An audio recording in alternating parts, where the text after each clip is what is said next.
Assalamualaikum warahmatullahi wabarakatuh. Baiklah, kita masuk ke materi selanjutnya tentang teori tektonik lempeng, yaitu pertumbuhan teori menuju kepada teori tektonik lempeng.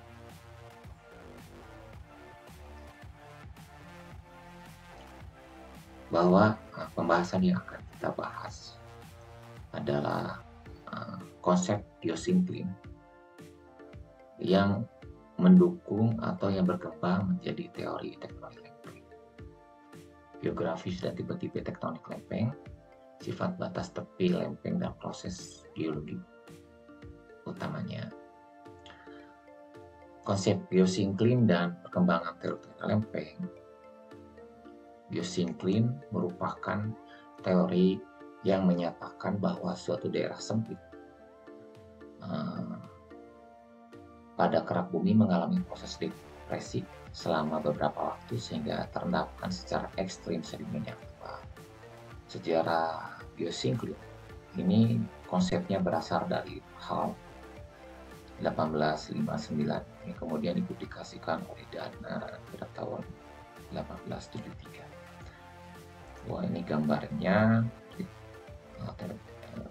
geosinkline, ya, konsep geologi yang mengacu pada suatu area wilayah permukaan bumi di mana terjadi penurunan lapisan karena beban lapisan yang di atasnya yang berada di kerak bumi. Konsep geosinkline ini terkait erat dengan proses geologi dalam pembentukan cekungan sedimen, lembah, dan depresi tekanan di permukaan bumi karena beban yang ada di atasnya menekan ke bawah. Beberapa konsep yang penting dari geosinkline bahwa pembebanan lapisan batuan ini adalah satu, merupakan wilayah cekungan geologi yang memiliki lapisan-lapisan batuan yang ada di bawahnya dan mengalami penurunan karena beban yang ada di atasnya. Kemudian kedua, geosinkline ini merupakan endapan sedimen yang memiliki batuan yang beraneka ragam hasil dari endapan sedimen tersebut, dari batu pasir sampai batu lempung.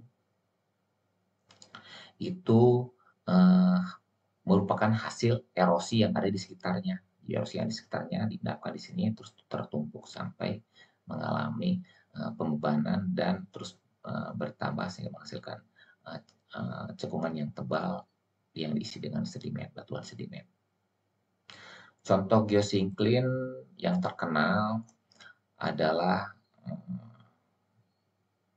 Mississippi, cekungan Mississippi, cekungan Williston di Amerika Utara, cekungan Juni di Amerika Barat Daya. Cekungan itu memiliki lapisan sedimen yang sangat tebal dalam kurun waktu selama ratusan hingga jutaan tahun.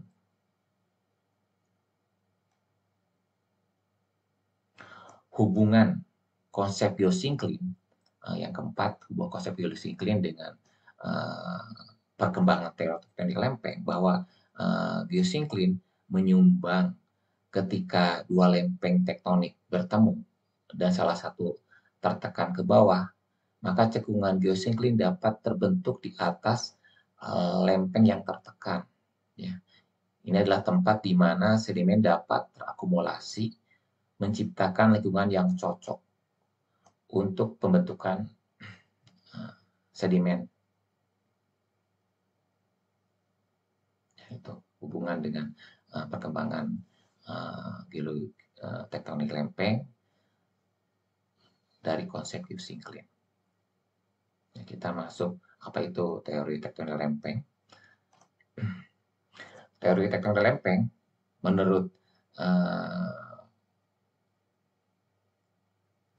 menurut teori ini adalah bagian luar dari kulit bumi atau litosfer terpecah menjadi berbagai lempeng besar, yaitu kurang lebih 10 lempeng utama yang bergerak satu sama lain dengan pergerakan lempeng tersebut antara 1 sampai 10 cm per tahun.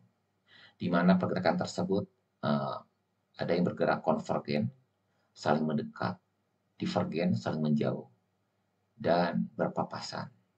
Itu bisa terjadi di semua lempeng yang bergerak ke 10 lempeng tersebut. Karena dunia ini bulat dan lempeng tersebut terbagi dalam bola bulat tersebut, sehingga di satu sisi ada lempeng yang saling menjauh, di sisi lain ada lempeng yang saling mendekat, dan beberapa tempat ada lempeng yang saling berpapasan. Gitu. Konsep ini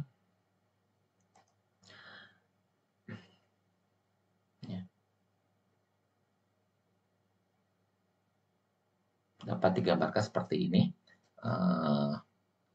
Ada bagian ya magma yang menerobos ke atas, ya, sehingga di sini ada arus konveksi menekan ke atas, terus tekanan ini akan diakumulasi ke kiri dan ke kanan. Maka di daerah ini daerah yang saling memisah, ya, terpisah, ya. Otomatis ini bergerak terpisah. Di sisi lain ini ada lempeng benua dan lempeng samudra mendekat, saling mendekat. Jadi ini yang terpisah, ini yang mendekat. Ya, ada yang di mana di tempat lain ya lempeng saling menjauh, berpisah, divergen. Di tempat lain ada lempeng yang saling mendekat, konvergen. Gitu.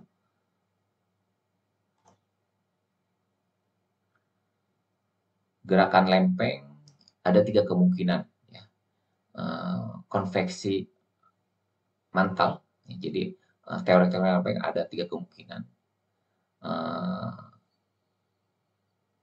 Konveksi mantal pada astenosfer, pada keseluruhan mantal, atau timbul pada batas inti mantal, mantel Planck.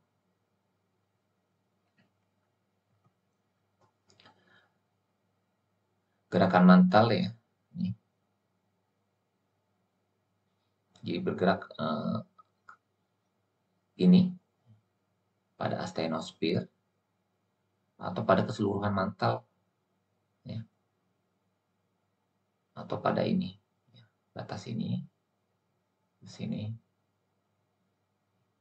Jadi keseluruhan mantal ada perputaran ini. Di perputaran ini yang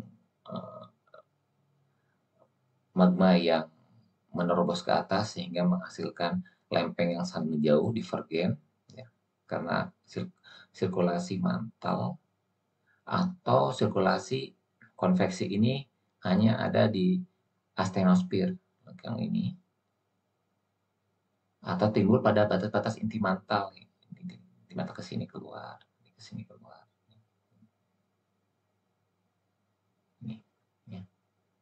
Ini ada yang saling mendekat, ini yang saling menjauh. Itu jadi proses pergerakan panas magma yang ada di bawah permukaan ingin ke permukaan. Jadi ada 3, ada kemungkinan dari astenosfer atau keseluruhan mantel, atau antara timbul batas-batas inti dan mantel. Di sini ya, inti mantel ke sini, ke atas. Arus konveksi seperti terlihat di gambar bahwa apabila air dipanaskan, ya, arus ini akan berputar, ya. Ini panas yang ada di sini naik ke atas ini sehingga airnya putar sini, berputar terus ini terus mutar di sini. Begitupun arus konveksi yang ada di bumi, ya, baik di astenosfer, mantel, atau antara mantel dan inti.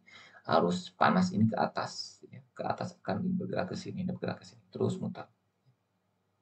Gitu. Sehingga daerah ini adalah akan menggerakkan lempeng yang saling menjauh, di tempat lain saling menabrak.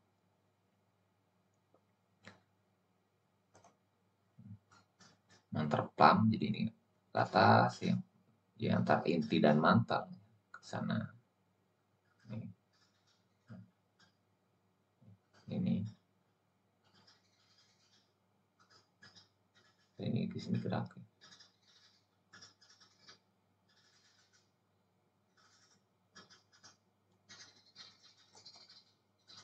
Geografi dan tipe-tipe tektonik lempeng, bahwa teori tektonik lempeng terbagi menjadi plate tektonik, ya, bahwa dulunya benua ini menyatu karena ada arus konveksi, maka beberapa benua ini terpecah menjadi beberapa bagian yang sebelumnya merupakan Pangea, terbelah, terbentuk menjadi Gondwanaland dan Laurasia, terus bergerak terus, ya, ini 200 juta tahun yang lalu, ini 150 juta tahun yang lalu. Kemudian ini pecah ya antara Amerika Selatan dan Afrika, mulai pecah. Amerika Utara dengan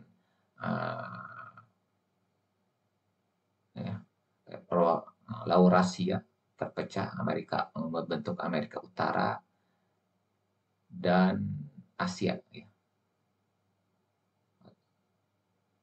Benua Eropa, Asia, terus pecah. Ini 100 juta tahun yang lalu.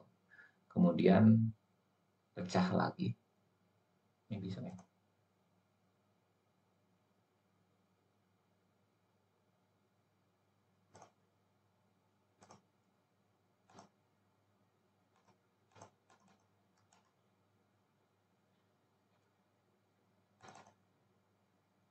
Nah, bisa ya. Bentar.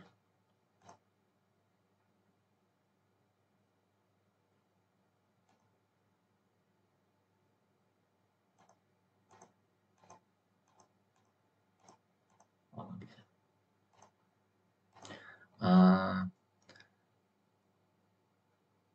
Pada 50 juta tahun yang lalu mulai terbentuk mirip sekarang, dan sampai sekarang adalah bentuknya seperti ini, mulai terpisah. Dan ini terbagi kurang lebih 10 lempeng utamanya. Ya, masih banyak lempeng-lempeng kecilnya yang berkembang, yang terbentuk.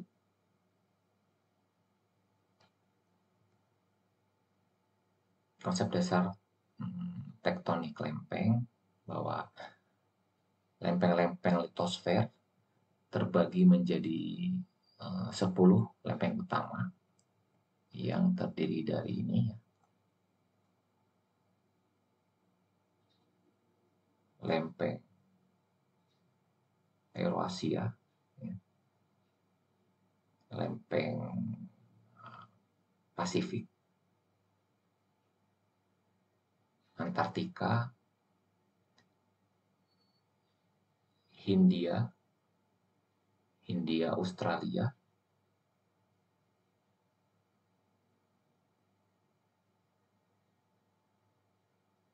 Afrika, Amerika Selatan,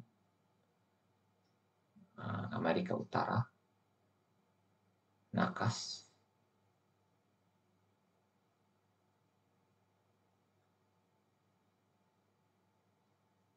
Persia Plate, lempeng Persia, dan Somalia. Itu lempeng ke-10 lempeng utama. Kemudian lempeng tersebut berada di kerak bagian atas mantel. Ya. Ini adalah lempeng. Ini adalah inti bumi, inti bumi. Ya. Ini adalah mantel, dan ini kerak bumi. Jadi lempeng ini di atas mantel dan pergerakannya ini kerak dan di atas mantel. Jadi ini dipotong bisa seperti ini. Jadi ini adalah lempeng samudranya, ini lempeng benua ya. Kalau di contoh sebelumnya lempeng Pasifik itu lempeng benua, lempeng Eurasia ya itu lempeng Pasifik itu lempeng samudra, lempeng Eurasia itu lempeng benua. Ya.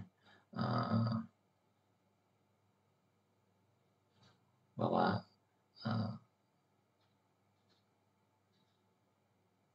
ini kedalamannya 0, 100 kilo, 350 kilo, ini dia asthenosfer, lithosfer. Jadi asthenosfer itu bagian atas dari mantel dan pergerakan lempeng tersebut dari asthenosfer sampai ke permukaan lithosfer. Kemudian secara temperatur ya dari permukaan sampai 400 km bawah ini adalah bentuk penyebaran temperaturnya, bahwa di kedalaman 100 kilo ya 1000 derajat Celcius sampai ke dalam 1400 ya, ini 1450, dan di dekat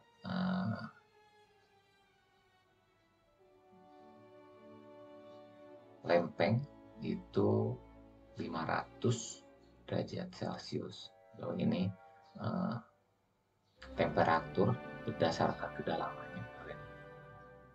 Daerah ini semakin ada semakin curam di awal 0 sampai ke dalaman 80 km, pergerakan temperaturnya tajam, kemudian mulai melandai di 80 ke bawah. Itu nih 10 lempeng ini pergerakannya, di mana gambar garis hitam segitiga ini adalah lempeng yang saling berdekatan ya, konvergen, sedangkan garis putih ini ya, dua garis putih ini adalah lempeng yang saling menjauh. Oh ini ya, kalau lempeng ini putih ini adalah lempeng yang saling menjauh, ini ke sini, ini ke sini. Sedangkan yang hitam ini saling yang mendekat. Ini Arabia, plate Arab, plate Afrika atau plate Afrika ke sini, Eurasia sedang dekat. Ini Arabia ya, ini ke sini, yang Eurasia ini ke sini. Yang ini Indonesia bagian dari plate Eurasia, ini ke sini. Itu yang ini ya, dua garis ini saling menjauh, ini ke sini, ini ke sini. Sedangkan yang berpapasan adalah garis ini ya. Ini yang ini kan ke sini, yang ini yang jauh ya, ini ke sini, ini ke sini. Otomatis yang ini yang berpapasan ya. Kalau yang dibesarkan ya, kalau ini dibesarkan ya, jadi bentuknya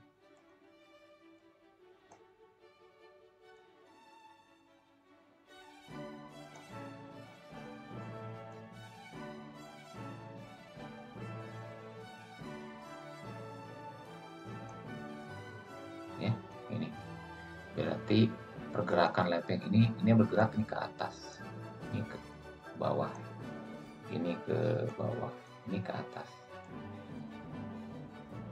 Otomatis dari ini kan ini ke sini, ini ke sini, ini ke sini, nih Ini yang berpapasan. Di lempeng yang berpapasan ini. Ini yang berpapasan ini bergerak ke bawah, ini ke atas. Ini berpapasan. Jadi inilah lempeng yang namanya lempeng bergerak saling berpapasan. Kalau yang saling jauh ini daerah lempeng ini saling memisahkan diri, divergen. Sedangkan lempeng yang ini yang saling mendekat namanya lempeng yang konvergen. Berpapasan, bersentuhan ya, saling itu pergerakan lempeng ya, ada 3.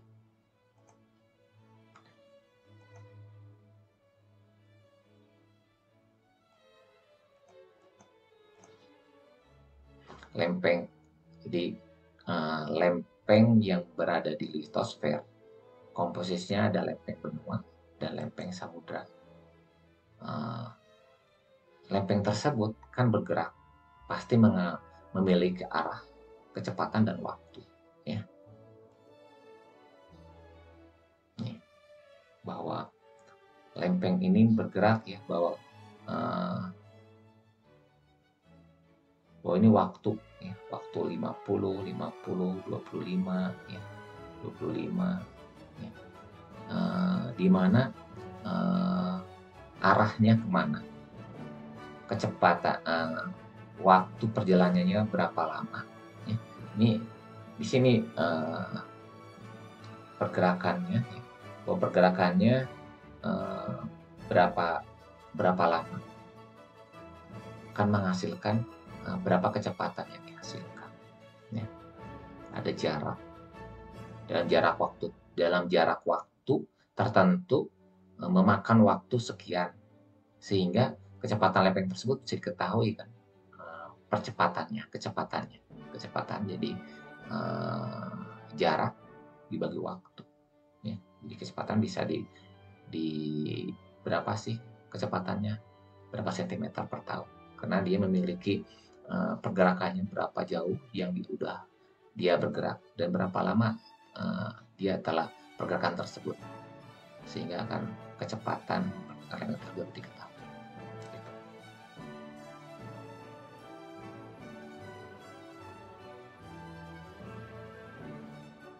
Wah, dihitung terhadap lempeng yang berhadapan berkisar kecepatannya ya 1 sampai 10 cm per tahun. Terjadi interaksi ya, pergerakannya ada yang saling berdekatan konvergen, saling menjauh divergen, dan mendatar berpapasan. Bahwa produk dari teori tektonik lempeng tersebut, dari tumbukan, dari konvergen, divergen, dan berpapasan akan menghasilkan kegiatan magma, yaitu magma yang keluar ke permukaan atau sebelum keluar membeku di bawah permukaan, itu menghasilkan beberapa jenis batuan yang ada di sini. Kemudian dari magma yang akan keluar terjadi juga batuan-batuan yang mengalami terstruktur,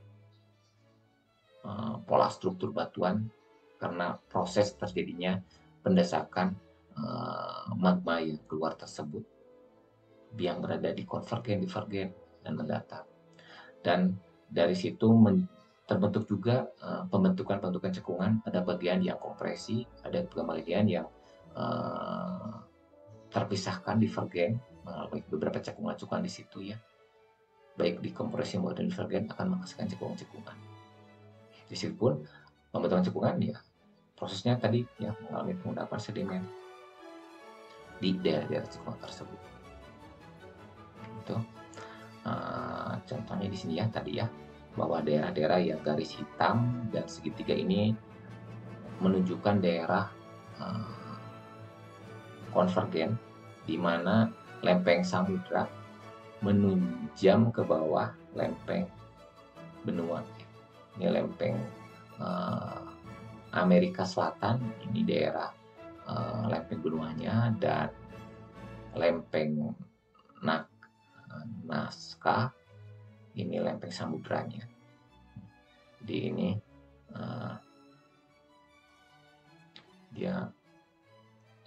sebelah sini ini akan menunjam ke bawah, menusuk ke lempeng benua. Ini. Sedangkan ini ya, yang daerah divergennya di antara dua lempeng samudra, yaitu bagian dari lempeng benua Amerika Selatan. Ini ada benuanya, ini samudranya, dan lempeng benua Afrika yang lempeng samudranya. Ini yang dinamakan dengan Mid Atlantic Rise, ini Pacific Rise. Ini antara Antartik perpisahannya dan Australia, India. Sedangkan di daerah ini adalah yang berpapasan. Ada pergerakannya ke sini, ini ke sini, ke sini, ini ke sini. Ini daerah berpapasan. Ya.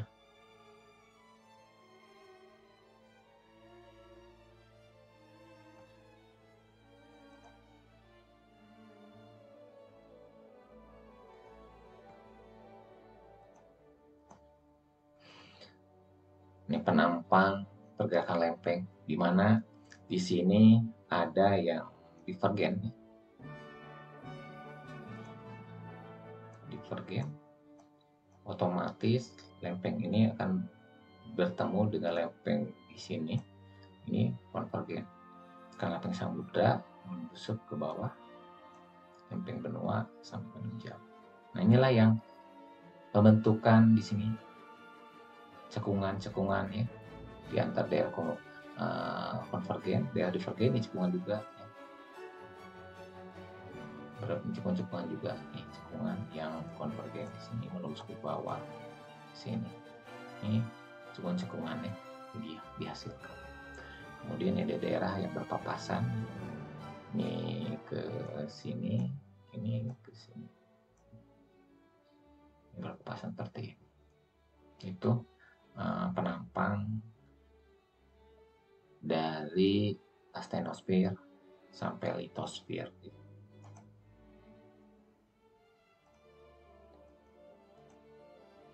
Sifat batas tepi lempeng dan proses gilir utamanya. Bahwa kenapa sih lempeng benua menyusup ke bawah lempeng benua? Lempeng samudra menyusup ke bawah lempeng benua. Itu dikarenakan pertama bahwa dari densitasnya ya, bahwa lempeng samudra ini densitasnya lebih tinggi ya, 3,2, sedangkan lempeng benua lebih rendah dari lempeng samudra. Lempeng benua 2,8, sehingga ini berat ya, jadi dia menyusup ke bawah lempeng benua. Dan menyusup ini tidak sampai ke bawah karena astenosfer ini 3,3, jadi di antara astenosfer ya ke sini, jadi di atas, tidak sampai ke bawah terus sampai di sini karena astenosfer 3,3. Itu ini adalah ketebalan mantel sampai 670 km. Ini adalah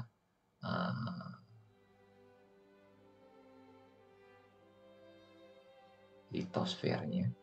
Ini astenosfer. Jadi tidak sampai ke astenosfer karena ya 3,3, tidak sampai terus nusuk ke sini, tidak. Karena udah berat jenisnya lebih berat lagi, jadi di atas astenosfer. Dan litosfer bagian bawah pun udah 3,3, jadi di antara ini menyusup di antara lempeng benua sampai sini.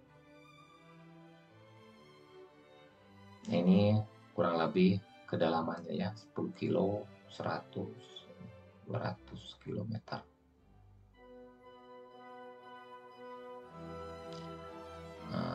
Zona konvergen ya, yang saling berdekatan tersebut ada dua kemungkinan ya, berdekatan tersebut.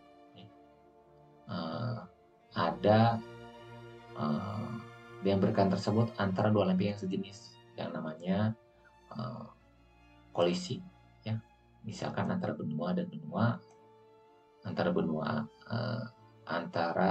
benua Eurasia dan India, itu dua lempeng yang sejenis, lempeng benua, sehingga menghasilkan menghasilkan pegunungan Himalaya. Kemudian dua lempeng yang berlainan jenis antara samudra dan benua ya, ini namanya konvergen, menghasilkan penunjaman ya, subduksi antara dua lempeng yang berbeda ya, samudra dan benua. Kita bahas satu persatu.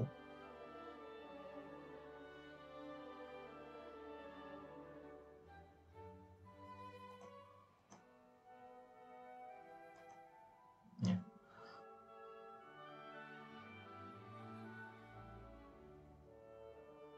Lempeng kerak samudra dengan lempeng kerak benua. Terus ini menghasilkan subduksi lempeng kerak samudra dengan kerak samudra, atau lempeng kerak benua dengan kerak benua. Itu namanya kolisi ya.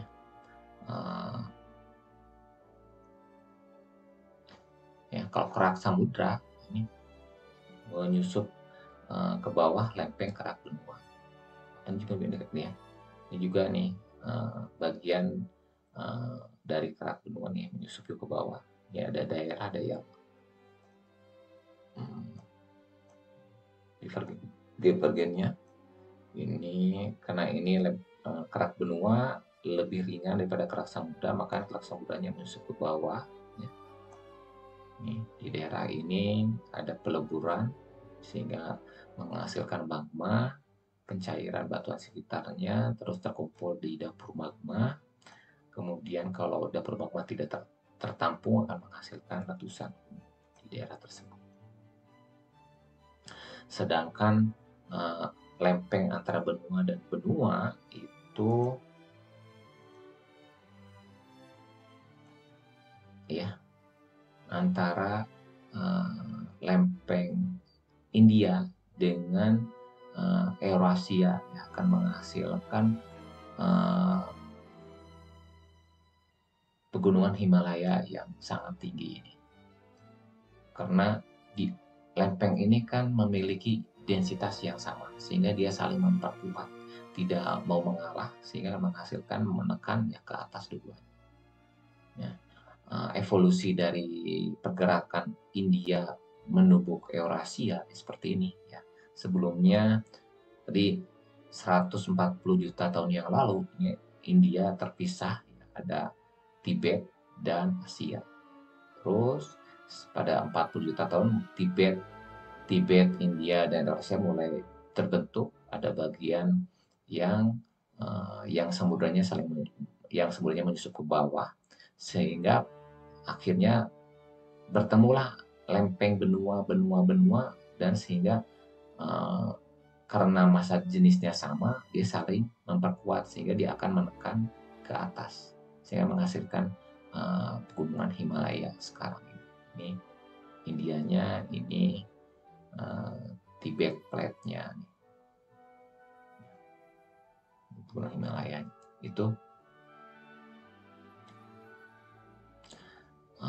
Zona subduksi terjadi ketika lempeng samudra bertabrakan dengan lempeng benua dan lempeng samudra tersebut menelusup ke bawah lempeng benua sampai ke batas atas astenosfer.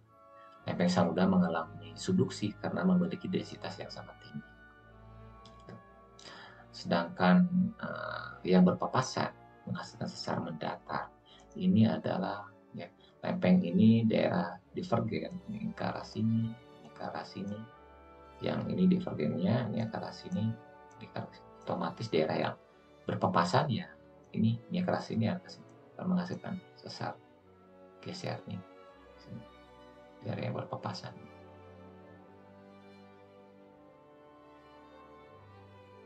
Ataupun ini pergerakan lempengnya ke arah sini semua ya. Ini yang konvergen, yang divergennya, sedangkan ini yang berpapasan juga. Ini ke sini, ini ke sini. Atau yang ke sini juga yang divergen nih. Ini divergen maaf ke sini. Divergen juga di sini, ini ke sini. Ini kan ada yang berpapasan juga. Ini ada ini ke sini. Ini ke sini juga. Ya. Ini antara konvergen, di daerah konvergen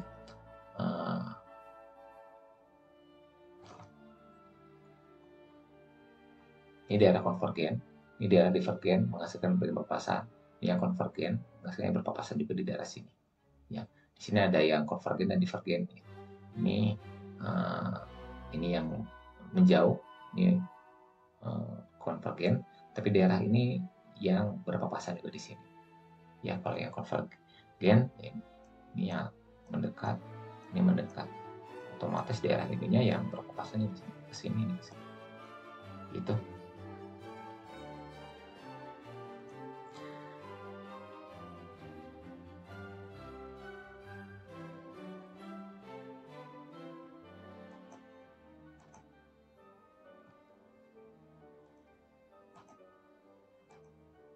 Nah, di daerah divergen penentuan umur dan pertumbuhan samudra daerah paleomagmatisme, bahwa daerah ini daerah yang saling menjauh tersebut ya, ini pertama 2 miliar tahun yang seperti ini, sebelumnya daerah yang batuan ini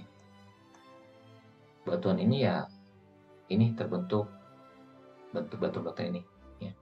Kemudian 1,3 juta tahun yang lalu ya, mulai ini di sini ya, saling terus memanjang, dan sekarang ya, batuan ini adalah ini ya, yang 2 juta tahun yang lalu tersebut. Nah, ini ke sini itu memiliki jarak kan, jaraknya berapa jarak? Di sini berapa jarak kilometer? Ya. Ini waktunya, ini sekarang, ini waktunya 2,5 juta tahun yang lalu. Ya. Jarak dibagi waktu akan menghasilkan kecepatan. Makanya didapat kecepatan 1 sampai 10 cm per tahun. Karena diketahui waktu dari batuan tersebut dan jarak yang telah ditempuh. Sehingga kecepatan pergerakan lempeng ini diketahui berapa kecepatannya. Makanya diketahui kecepatan lempeng di berbagai belahan bumi ya kurang lebih antara 1 sampai 10 cm per tahun. Ada juga yang 17 ya, beberapa lempeng di daerah tertentu. Gitu.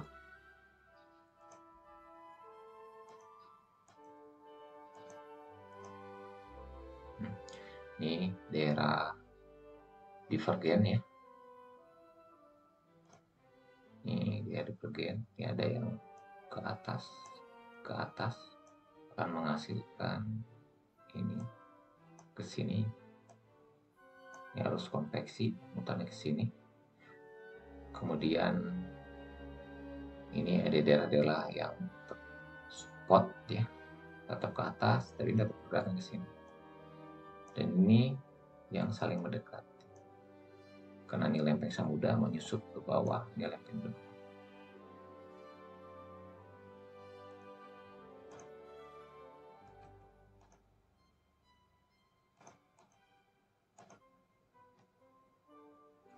Di daerah spot barusan ya, bahwa bentuknya ini adalah spot satu, jadi tidak menyebar di satu titik spot, ya keluar, dan ini lempeng bergerak terus ke sini. Ini lempeng bergerak ke sini. Namun spot ini hanya bergerak di sini, hanya satu titik di sini.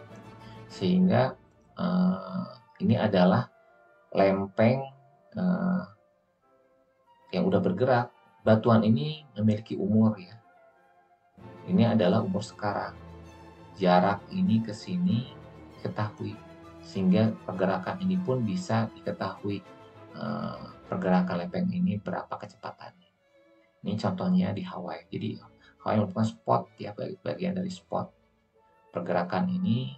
Jadi pulau di daerah Hawaii yang paling jauh itu paling batuan yang tua di Hawaii. Ini Hawaii, dan batuan yang ini adalah Hawaii ya, memiliki umur ya, umur ini umur berapa, 3,8, jarak ini ke sini berapa, jarak ini ke berapa, dan udah memakan waktu berapa juta tahun yang lalu sehingga kecepatan ini dapat diketahui.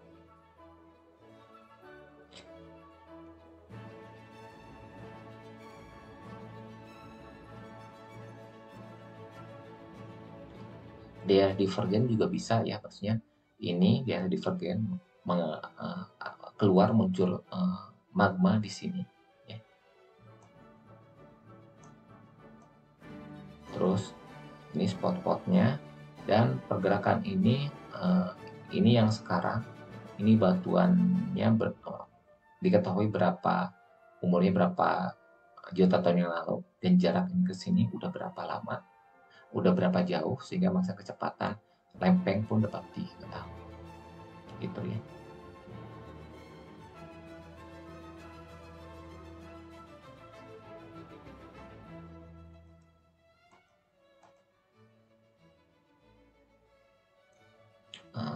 Arsitektur dari daerah zona subduksi bahwa terdiri dari tren ya.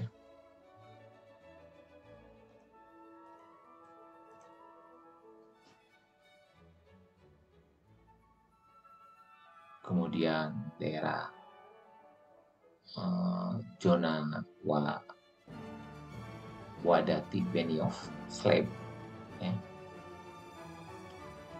Kemudian volcanic arc, ini cekungan back arc basin, di belakang busur magmatic arc, dan fore arc basin, daerah cekungan di atas busur magmatic arc. Itu adalah bagian dari zona subduksi. Tren cekungan ini ya, palung, daerah slab, zona Benioff, Wadati, terus ada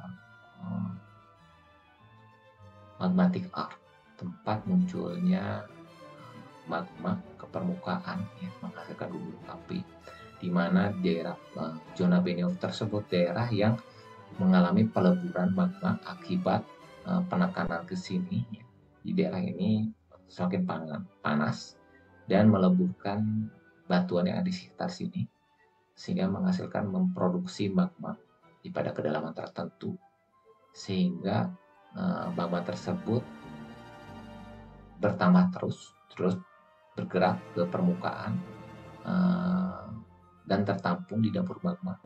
Kalau daerah ini udah tidak tertahan lagi, akan menghasilkan letusan gunung api, sehingga menghasilkan daerah magmatic arc.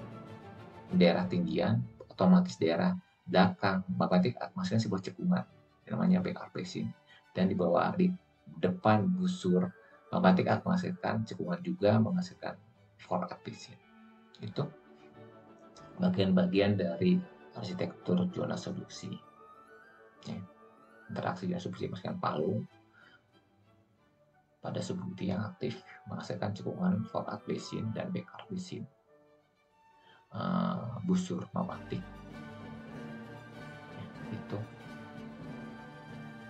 bahwa sedimen yang ada di fore arc basin hasil dari subduksi ya. Ini ya, ini dari subduksi.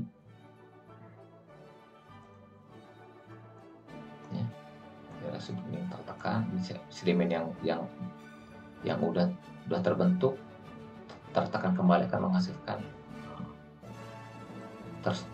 mengalami struktur geologi, terangkatkan lagi dengan beberapa sesar yang kita namakan sesar. Ya. Kalau ini dibesarkan,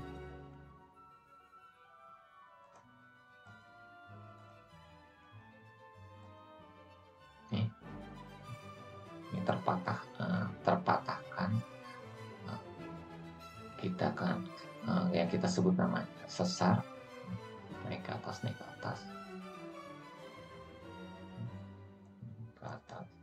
atas, sehingga menuju ke permukaan. Inilah yang di daerah ini yang kita namakan, kalau di sepanjang Sumatera itu kepulauan di depan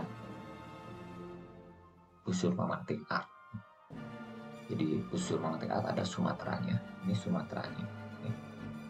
Sedangkan ini ya Mentawai, ya, pulau-pulau yang ada di depan Sumatera.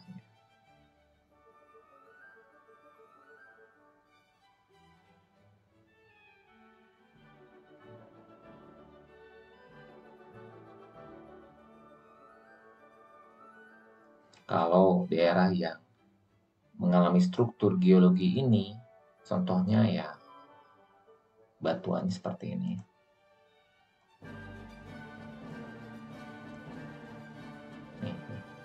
Dari daerah hancuran, menghasilkan terlipatkan, tersesatkan. Kemudian ini daerah transform. Mungkin itu yang bisa saya sampaikan materi kali ini tentang teori tektonik lempeng. Mudah-mudahan dapat dipahami, dan masih banyak lagi